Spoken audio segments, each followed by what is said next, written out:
Up. Happy Tuesday, y'all. August 31st, 2021. Yeah.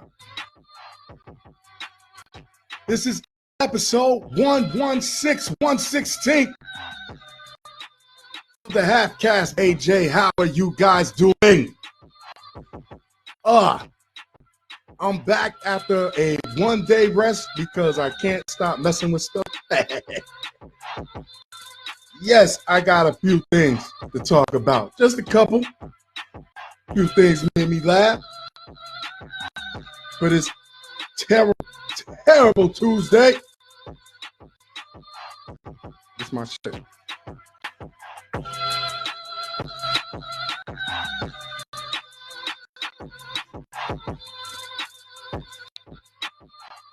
Okay. So, I have a question for y'all because I'm selfish that I don't want it to seem like it's just me. Okay, how many times do the same person have to ask you the same thing and for you to give them a patient answer before you finally go off and say, if you would have been paying the fuck attention the first 20 times, I wouldn't have to keep wasting my time repeating myself. Come on.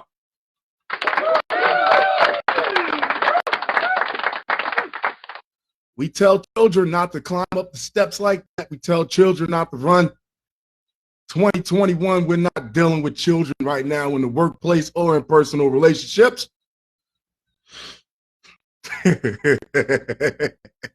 Like, yo, isn't it the day that you do? No, it's not. It's Tuesday, fam.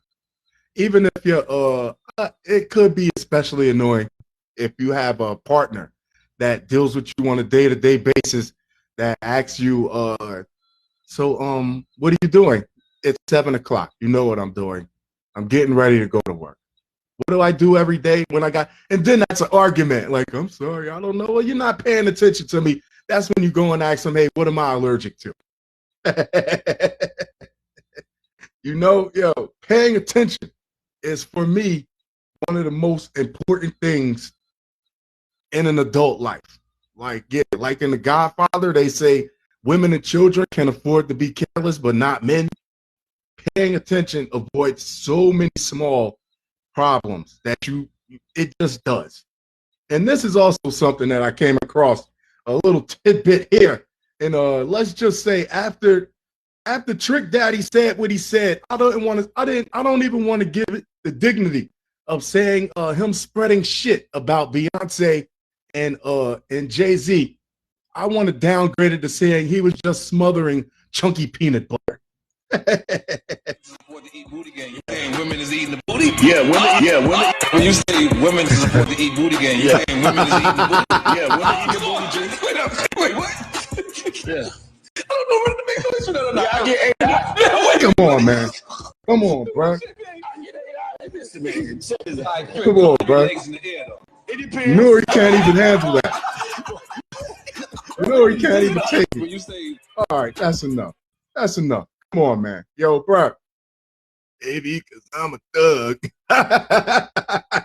There are a few things in life that you don't share with anybody. You take that to the grave. And one is where the bodies are hidden. 2 is don't share your social security number with people. And 3, this has to be in the top 5, is don't tell anyone that you're getting analingus. Is it even called analingus? I'm calling it analingus from now on. That's the name of it. That's the coin phrase. You heard it here first, folks. Analingus by Trick Daddy. Yo, are you kidding me? That is something, and you know what? If you got your purposes, you got your preferences. Whatever, everybody got their own thing. But I don't think this is something that you go in front of people and for the little bit of fame that you're still desperately grasping onto to go and tell maybe he's still hood famous and maybe he's still hood famous in wherever he's from, Miami, I think. I have a few stories for y'all that I found interesting to me. And who's batting first? Oh my God, yo. First, before I get into this, I gotta tell y'all, don't nobody got an argue game better than a crackhead that done cheated somebody. Ooh, I watched this man on my way to work this morning.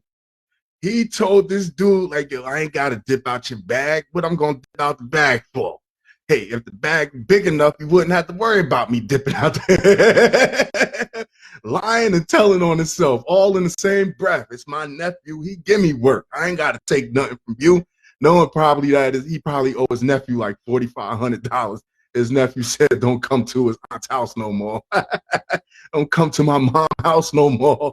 You ain't welcome. You steal everything. That's my nephew. I go to him for whatever. Hey, I got you, man.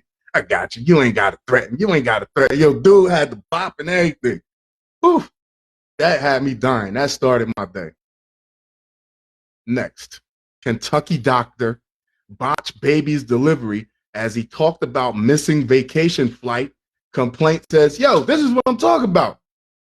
This is important. If you were paying the fuck attention, yo, if you were paying attention, you wouldn't be up to lose your license to practice medicine right now over a vacation. Lexington, Kentucky, a Kentucky doctor attending to a woman in labor talked of possibly missing his vacation flight before using forceps to try to deliver the baby. What do you talk? What was he in a rush? He had somewhere causing extreme bruising to the infant's head. Witnesses told state medical regulators, you're bugging, wilding. Like, yeah, during the delivery, a condition occurred that endangered the baby. The infant was not breathing and had no heartbeat after another doctor delivered him by cesarean section, witnesses said. So what vacation was more important than you keeping your medical license? The Kentucky Board of Medical Licensure filed a complaint last week against Dr. Gerald W. Thorpe as a result of the incident at T.J. Sampson Community Hospital in Glasgow. Wow. That followed an emergency order in June barring Thorpe from taking part in any deliveries. They already put you on knockoff immediately.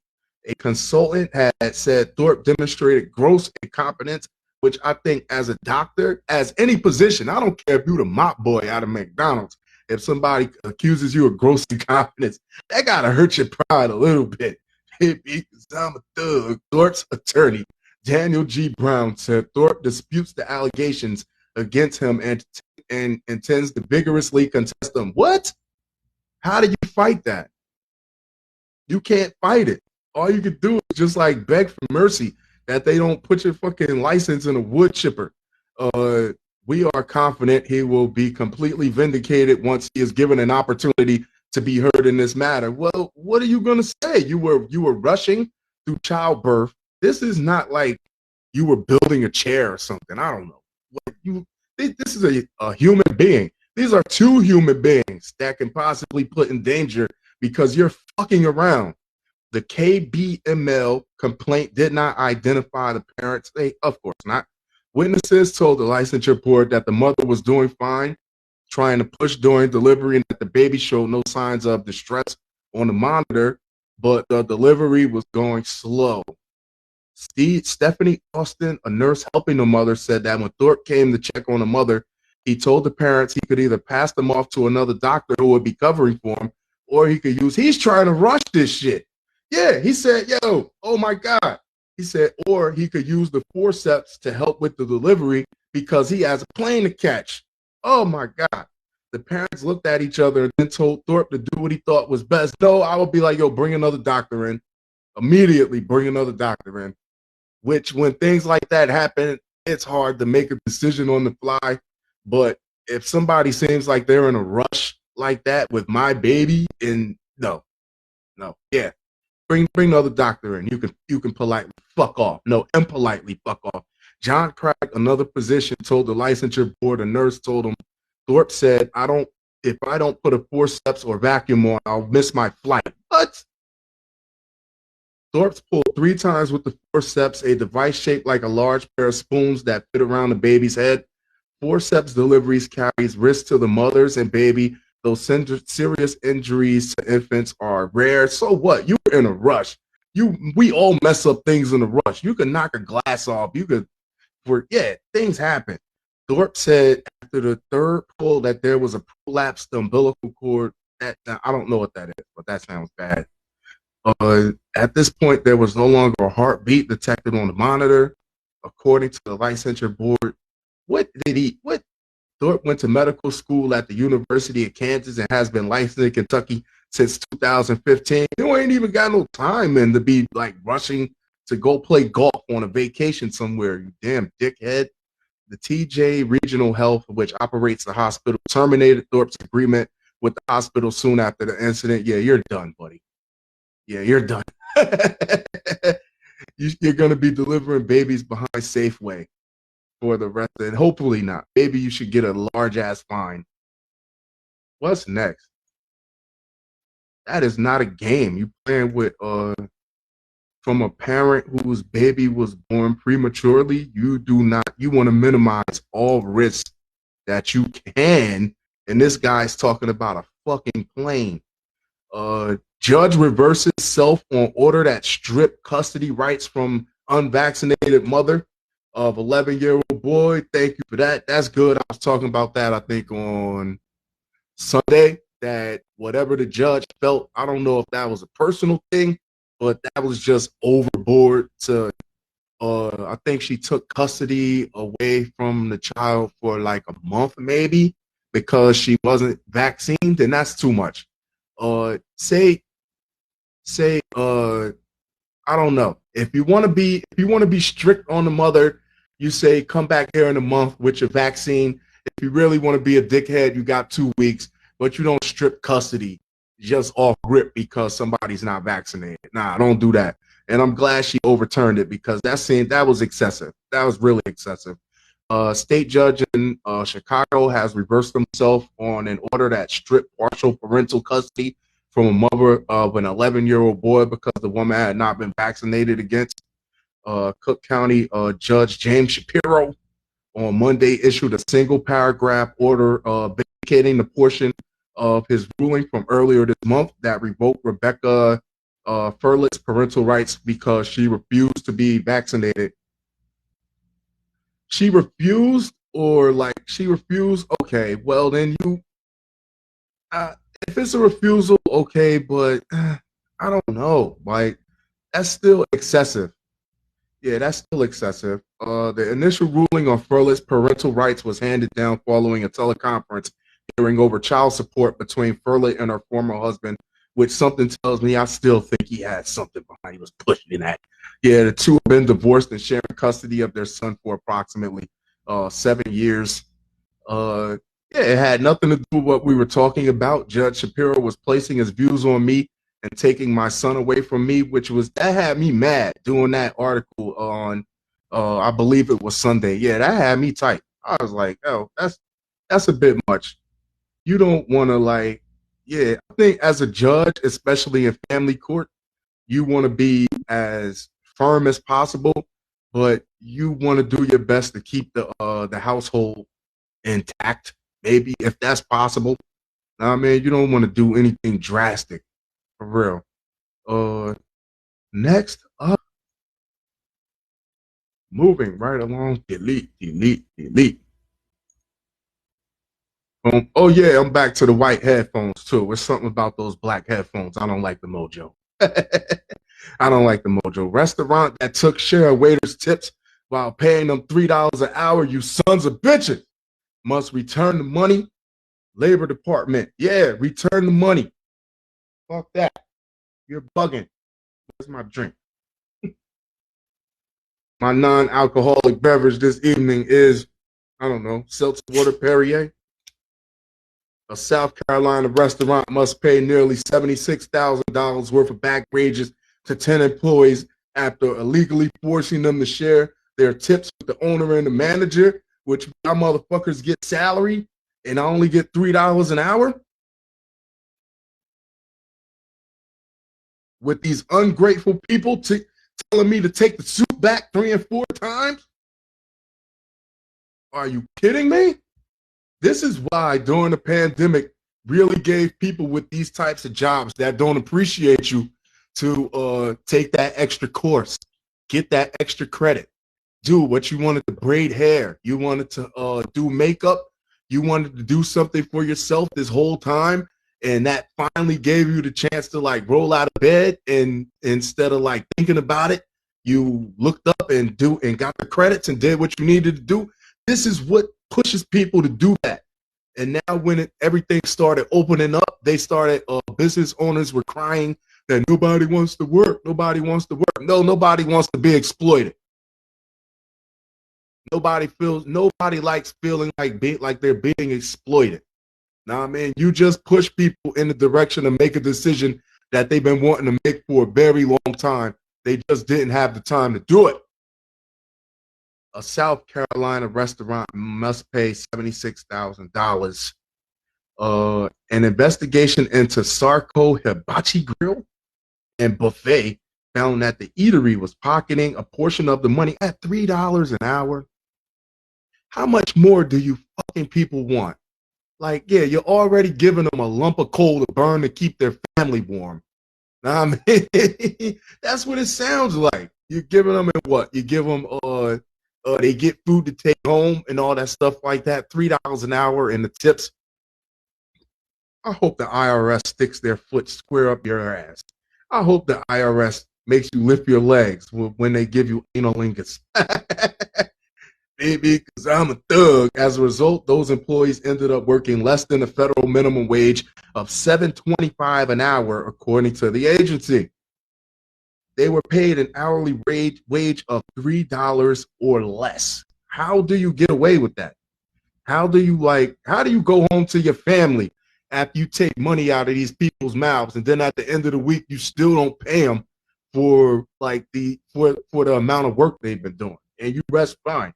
Restaurant workers are essential workers. Yes, they work hard for their tips and rely on them to pay their bills and feed their families. You're lucky somebody ain't come back and just, nah, man, somebody could have came back and said for $3 an hour, yeah, a whole lot. Nah, man. Sarko Hibachi and Grill Buffet. South Carolina is one of a handful of states that do not have minimum wage laws. Jesus. It must follow the federal law, which allows employers to pay as little as $2.13 an hour to tip workers, as long as the tips and hourly wages add up to $7.25 or more. This is criminal.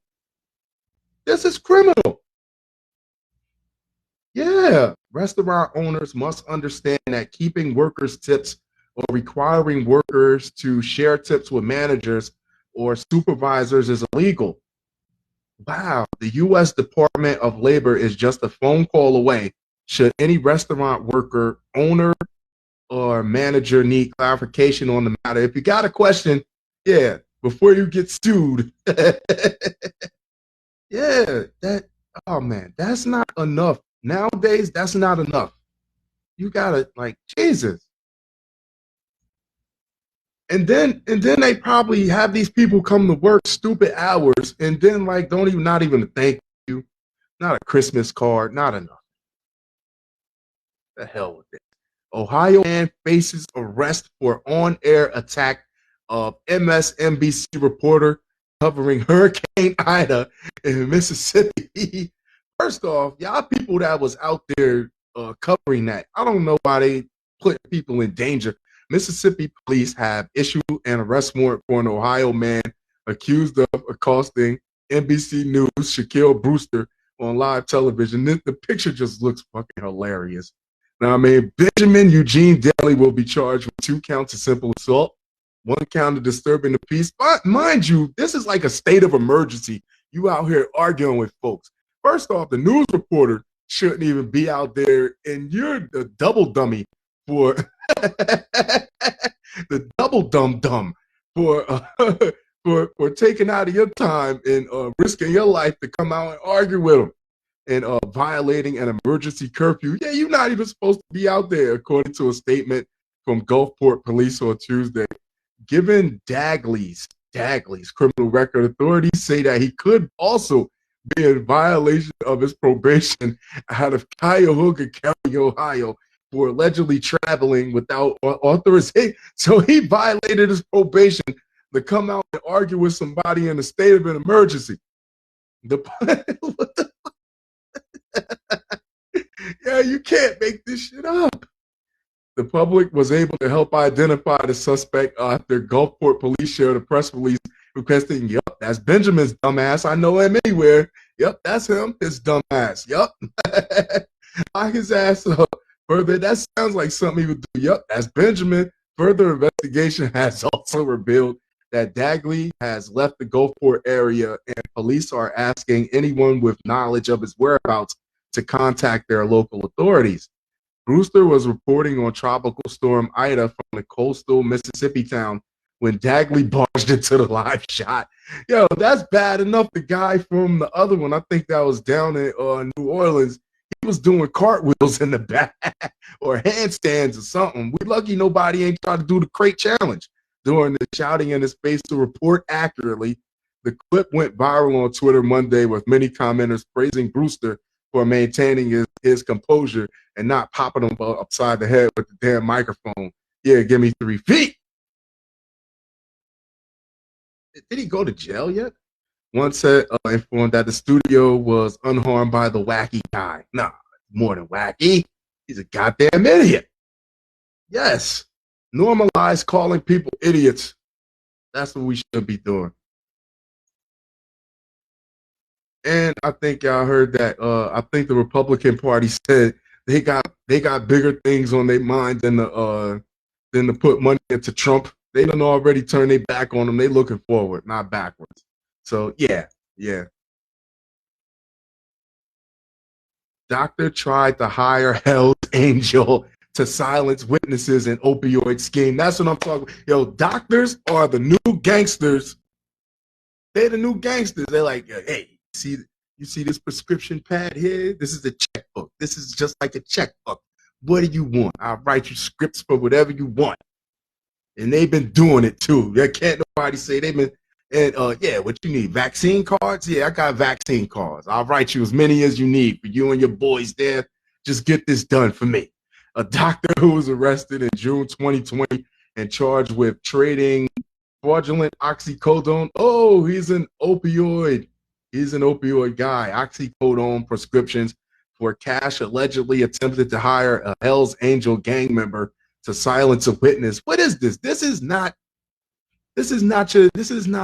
what? I don't know. What's the movie? Breaking Bad, whatever. Sons of Anarchy. How many of them is it? I mean, like, yeah, this ain't Sons of Anarchy. Dr. Anatoly Brailovsky was initially charged with selling oxycodone prescriptions to patients who did not medically necessitate it. The case shifted when it came to the attention of the FBI that Brailovsky wanted to hire an accomplice to intimidate and potentially kill a witness who would send them back to jail. When the information was deemed credible, the FBI set up a sting operation to catch Brailovsky in a murder for hire plot. So how did they catch him, though? Did they? I want to know, how did he go up to somebody? Hey, you kill somebody? I got prescriptions. Brailovsky told an acquaintance earlier that this month he did not wish, I'm not going back to jail, said he spent 5 days in a New Haven cell and claiming they were to work 5 days. And you're crying, yo, 5 days, he already made up his mind that before he go back, he gonna kill somebody. He ain't going back. 5 days, when testimony from one of the witnesses threatened to put Brailovsky back in police custody. He said, I ain't going back. 5 days. He's like, I'll kill you before I go back. He reached out to an acquaintance he believed connection with the famous motorcycle gang Hells Angels. According to a criminal complaint, the acquaintance, instead of reaching out to the gang, contacted the police and told them what had happened. Yo, for y'all people that's out here that, I don't know, like, that's like the guy was online, said he wanted to get somebody killed, and the guy went straight to the cops. It's not happening like that, man. You're not just gonna be a complete stranger and walk up to somebody who you don't even know who they are. They could be an undercover cop posing as a gang member to bring down some on a completely different case, and you just fall into their lap and you just walking around asking people who do you know that can kill somebody? What are you, crazy? The FBI, you better off doing it yourself. The FBI, once two people know, everybody knows. The FBI had an undercover agent called Bailovsky at his home, then set up a time and place to meet in person to go over the plan. Bailovsky was initially suspicious of a setup, the affidavit claims, but the agent successfully dodged all the questions. Donnie Brasco here knows all the answers. The affidavit explains that even though Bailovsky was hesitant and trusting the agent, it did not change his underlying plan. And I am a professional, all right? Say, what do you mean? What do you think? I'm a cop? No, of course I'm not a cop. I'm a professional. The official, well, you're a professional what? I'm a professional cop. Yeah, the officer told Bailovsky, according to the affidavit, and if I need to find somebody, I find them, okay? Yeah. A plan was set to silence the witness either through intimidation, violence, or death. The doctor was arrested 3 days later. Oh, shit. Womp, womp, womp. It did not seem as if Bailovsky had changed his mind regarding his plans. The affidavit said he was like, I did 5 days, man. I ain't going back. And then you get people that did like 15, 20. I mean, after initial hearing, Bailovsky has been sent to a federal detention center where he waits for trial to be again for the opioid scheme. According to a press release by the Connecticut Attorney General's office, Bailovsky was charging $1,600 in exchange for unnecessary oxycodone prescriptions. He was getting it, man. Slow bucks. Slow dough is better than no dough. Wow. Please don't look for people to get people killed. Do the killing yourself. No, don't kill anybody. That's like yeah. So also, I'm not doing this article. I'm going to wrap this up very soon. But I know I read the piece about the bank robbers in Brazil tying human people to the cars so they could use them as human shields in the getaway. And I just want to say, yes, please don't rob any banks. Please don't. But if you do, it's always about the exit strategy. They had an exit strategy. You know what I mean? They had a fucking exit strategy. That's how you get out of it. And even though, because you know the police ain't going to shoot you, they're not really going to shoot you, or maybe it's a good chance. You could probably get people, Brazil, it's not a rich country. Those people you could probably get a couple people off the streets to let you tie them to the car. And then when you get away, you break them off with a chunk of with the robbery money, and everybody's happy. Yeah. It's all about the getaway plan. Please don't rob any banks.